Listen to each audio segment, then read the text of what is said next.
This is our abandoned Ferrari F355 that we traded up from a $1,000 BMW. Finally did it. There's a Ferrari in here. Oh!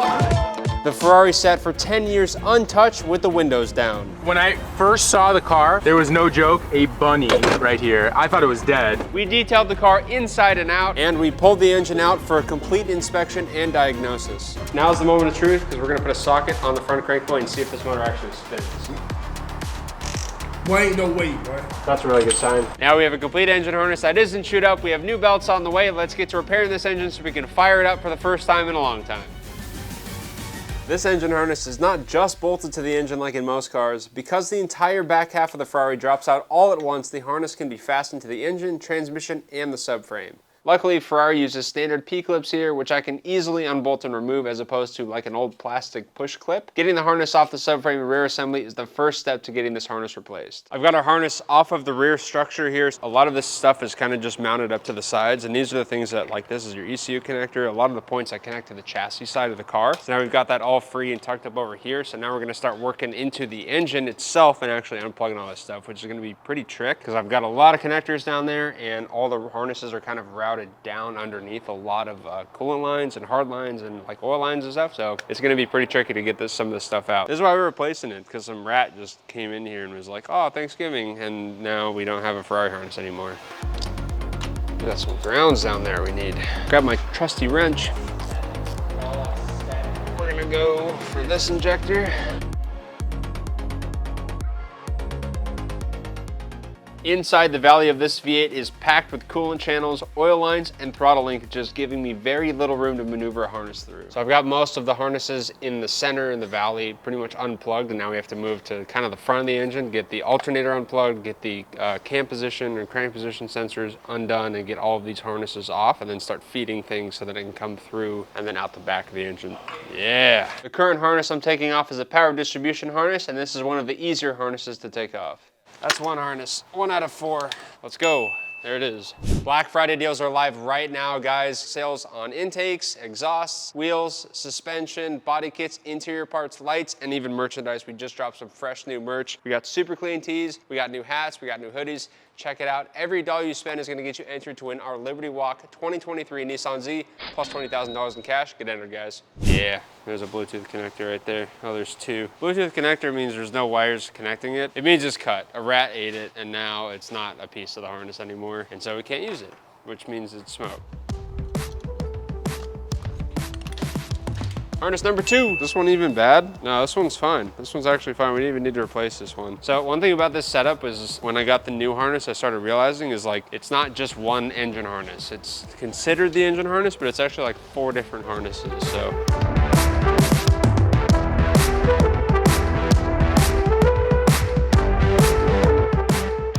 They put this oil line in a horrible spot, and it makes it really difficult to pull this through. Like, how hard would it have been to just put the harness on top of this little oil line here? Doesn't make any sense. Yeah, like, how is this connector gonna fit through this? This is the driver's side bank, except it's still attached to this harness because it's got a P-clip down there. So we gotta fish that sucker out. But technically, this is the engine harness for the driver's side. So that's out now. So now we got one more harness to get out. If you haven't already, make sure to subscribe to the Throttle YouTube channel and turn on the bell notification so you don't miss a thing. We've got the complete old engine harness off. Now we're gonna start making sense of our new harness, and we've got 4 distinct harnesses going on. The Ferrari's a super weird setup. So obviously it's a V8, but from the engine management side, it has 2 ECUs. It's pretty much like one ECU runs this bank as like a standalone 4-cylinder, and then we have another 4-cylinder. So it's like you have 2 ECUs running 2 4-cylinders that happen to be on a shared crank, making it a V8. So it's a really weird setup, and so the harnesses reflect that. So we've got like one ECU side for like the driver's side, and we've got a completely separate harness set for the passenger side. So really kind of weird setup. I don't know where it like comes together because none of these harnesses attach. It must come together in the body harness, but it kind of plays like two different complete engine harnesses, which is really weird. So I've got a power distribution harness, and then I've got like a miscellaneous harness. This has like a coolant temp on it. It's got like reverse and oil pressure and like a starter wire. So I don't know if this is like an accessory harness. We've got like a whole bunch of different harnesses going together. And the only thing that really sucks about this is when they took this off, they took all my little metal pins and clips. So normally you'll have like, I already put this one on this one, but this little metal retention clip that holds it on. So you like plug it in, it goes, that nice little satisfying snap. They took all of them. They didn't give it to us. So I got to transfer all those from the other harness. All of our retention clips are on the new harnesses. Time to get them in. I'm gonna start with this one because I'm holding it already. The harness I'm installing currently is the accessory harness, and it runs part of the gauge cluster, the starter, alternator, controls the air conditioning, and reverse lights. The reason I started with this harness specifically is because this one is kind of the most chaotic because it's all over the place. So I've got a connector for the alternator, which is here. I've got a connector for the AC compressor, which is here. And then it's got like a bunch of transmission connectors on it. So it's kind of all over the engine bay at the same time. And this gives me the most room to kind of lay this one out because it's the most difficult. And then we'll do the power harness, then we'll get to our individual banks. Last one in the valley on this harness is that guy, and it's upside down. There we go. So now I can kind of give this a pull back because everything's plugged in up here, and that'll kind of give us where we want to sit. So this guy kind of comes up and like sits over here like that. So we're gonna hold that there. Let's figure out where the rest of these go. So that is for the starter. Last thing I got to plug in on this harness is these right here. I believe this is an oil pressure sensor or switch or something. This might be for the dash. I'm not sure. The ones that are on there are broken, obviously, because they're not attached to a harness. And these ones are attached to a harness. We're going to put it on. I'm assuming it goes like that. I don't know. These things are so damaged, I can't identify which wire was supposed to be which one. So we're just going to throw it on. We got a 50-50 shot of getting it right. We're going to find out. That's kind of the way it wants to be. Moving on, harness number 2. We're going for the main power harness now. This is the main power distribution harness and is responsible for getting high amperage current to the starter and the alternator. This main power wire is directly connected to the car's 12-volt battery. That's it right there. Grab it. That's you. I got it. Pull her on. Pull her on through. Yeah, behind the timing belt. It is weird. That's alternator wire? Yes. This one hangs up here. This distribution block hangs like here. That's the old one. This is the new one. The new one. That's the old one's over there. It actually bolts. You can see the flange right up there. Yeah, I see it. It kind of hangs out. Oh yeah! Power distribution harness is on. We got our accessory harness on. Now we're gonna go for our first bank harness. So I believe this is the driver's side harness because it's got, where is it? It's got this thing on it, and that is on that side, which means it was on this side of the motor. So we're gonna throw this on. This style of engine harness is completely different than anything I've ever dealt with before in the past, and it's probably the most 90s thing about this car, having two separate ECUs to control one engine. Because it has two ECUs, this car has multiples of the same sensors. This Ferrari engine has 2 throttle position sensors, 3 independent coolant temp sensors, and 2 crank sensors. We've got the body of the harness positioned in the valley where it needs to be, so I've got it kind of mock P-clip down. So we're gonna start plugging everything in. I've got a few solenoids, I've got the TPS on this side, I've got 2 grounds I gotta do. Mickey's working on the crank sensor, and I think we're gonna get the injectors kind of in the space where they need to be. We're not actually gonna plug them in because I wanna oil prime the engine before we fire this thing off.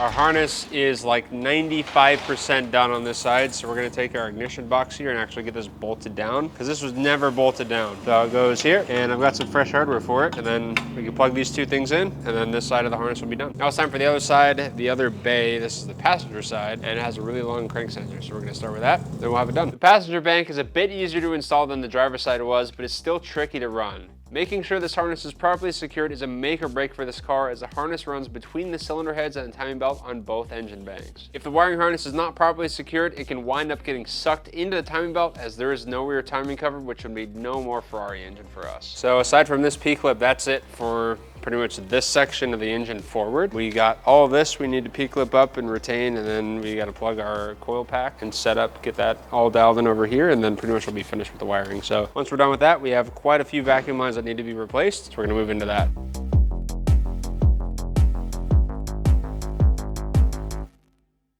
Wiring harness is completely replaced. We're good, baby. So all the connectors are here. Now we're gonna go by and replace a bunch of vacuum lines like this line right here. It's super crusty and that's not it. Obviously, there's been some rats. Look at that. There's literally chew marks on that. And then this one's broken and that one's broken and they're all broken. So this is pretty much worthless for being in a car. We're gonna replace it with some fresh new vacuum line that actually does its job correctly. I'm replacing these with a silicone vacuum line that will be much more durable than a factory rubber would ever be. Measuring and trimming them gives these new vacuum lines an OEM looking fit.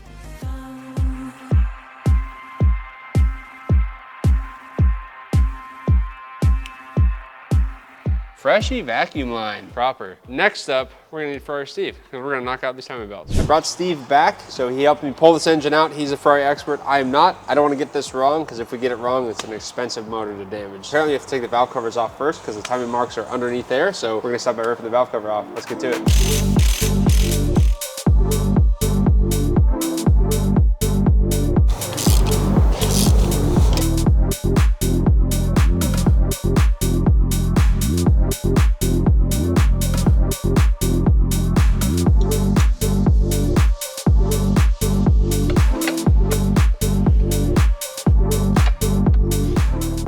We've got the valve covers off the Ferrari engine and there's some weird observations. First of all, the timing marks are underneath the valve cover. So this little notch here and then the white line. So we're actually pretty freaking close to TDC already, which is interesting, but it is interesting that they put it underneath the valve cover. Another thing I noticed is it makes sense thinking about it now. This is a small displacement V8. Most engines that we work on and that we build here, you'll notice the cam cap is in between the two cam lobes on that cylinder, but here they're independent. And it's because the cylinders are so much smaller. If you look at the gap between the cam lobes, I don't know if you could fit that cap in between that.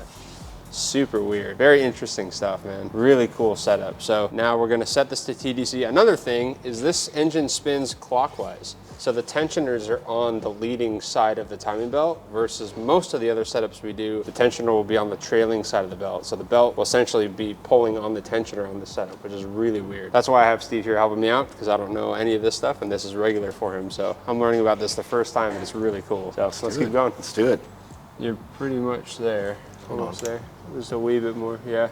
So we're gonna use some business cards to lock the cams in apparently, somehow. I've never seen this trick before. We're gonna do it. We're gonna do it. Yeah, let me get some gloves. You're just gonna sandwich it in there and it's just gonna it locks it in place. Not too tight. How funny is that?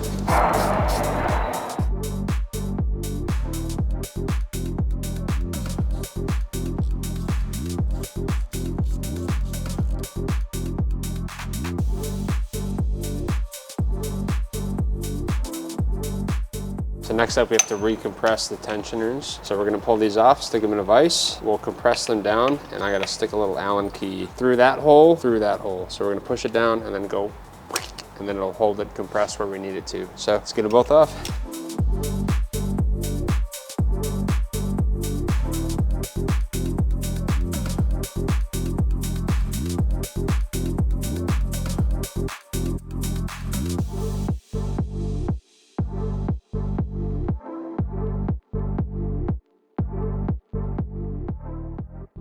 We've got new timing belts here. They're made by Dayco, but they have the Ferrari logo right on them, so they're special. So, ready to throw these on? Let's do it. All right, let's go.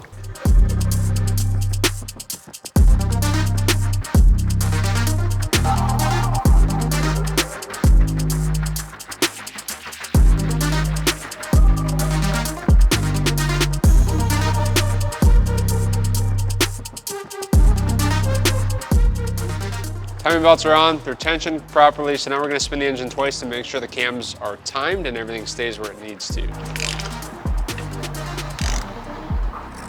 Our Ferrari engine is on time, everything feels good. We've got good tension on both belts, so now we're gonna pull the pins. Ferrari genuine valve cover gasket. Let's get these valve covers on the car. So I don't know if this is normal practice for these cars, but like it came as one piece, even though it doesn't go on the valve cover one piece. So are you supposed to trim them from every set you get? Like, yeah, you gotta trim them every time.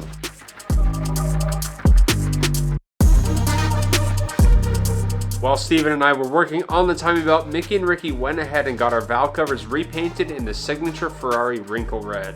With the valve covers fully installed, we can now install our fresh, brand new set of spark plug wires and mock install our plug covers to finish out this portion of maintenance. Our valve covers are on. We still do have a few things to do. So one, when we go to start this engine for the first time, I want to oil prime everything, which means we're going to have the spark plugs out to get the load off of the connecting rod bearings until we have good oil pressure. Because this thing hasn't ran in 10 years, I don't want to risk starting it up and spinning a bearing immediately because it has no oil in it. And we got a fresh coat of paint on the covers, which look really nice. So now we're going to dress the front of the engine, get our covers back on, and get this thing finished up.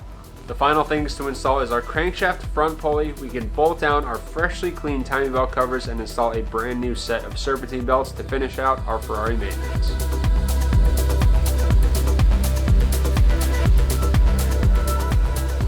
So that is it. Our Ferrari service is complete. We've got all of new rubber all the way around, new belts, new timing belts, serpentine belts, and we've got a new wiring harness. So it is not chewed up by rats anymore. We should have a good running engine when we get this thing back in the car. So on top of that, it looks beautiful. We cleaned and detailed this thing. We got some new paint on the valve covers. In the next episode, we're gonna get this thing back in the Ferrari. We still have quite a bit to do. Despite the engine being completely finished, we still have to drain the fuel tank and do some other things like that. But in the next episode, we're gonna try and get this thing fired up for the first time in 10 years. And hopefully we have a good running Ferrari pretty soon. So thank you guys so much for watching. Huge thank you to Steven for coming down from SD Exotics to help me fiddle with this thing. There's a lot on this engine that I've never dealt with before. So it was fun having you here. Yeah, so thank you guys so much for watching. As always, don't forget to like, comment, subscribe, drop a comment down below on how you think this engine is going to turn out. We'll see you guys in the next episode.